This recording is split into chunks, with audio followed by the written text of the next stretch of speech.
ఈ Mangalagiri cricket tournament 4-5 సంవత్సరాల నుంచి జరుగుతుంటే మీరు ఏదో ఒక క్రికెట్ వేడుక లేకపోతే మన అందరం సరదాగా పోటీ పడుతున్నాం ఈ విధంగా అనుకుంటున్నారు.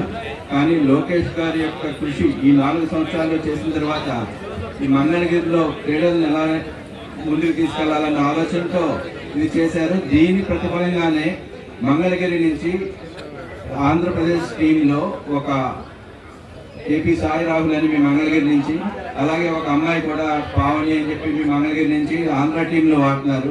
175 కాన్స్టిట్యున్సీల్లో 15 మందికే ఛాన్స్ వస్తుంది. ఆ 15 మందిలో మంగళగిరిలో వీళ్ళు ప్రతిభ వలన వచ్చారు. ఎప్పుడు కూడా లోకేష్ గారు వీళ్ళు ఎలా ఆడుతున్నారో మాకు చెప్పలే, మేము ప్రతిభ వలన వచ్చిన వాళ్ళనే మేము సెలెక్ట్ చేస్తాం. ఇది ఈ టోర్నమెంట్ జరగడం వలన కొత్త ప్రతిభ బయటకు వస్తుందని, ఈ కృషి అంతా లోకేష్ గారికి చెందుతుందని తెలియజేస్తాం. ఇటువంటి టోర్నమెంట్లు ప్రతి అన్ని చోట్ల చేయాలని మేము ట్రై చేస్తాం. ఇది మాకు స్ఫూర్తిగా అనిపిస్తుంది. Thank you very much.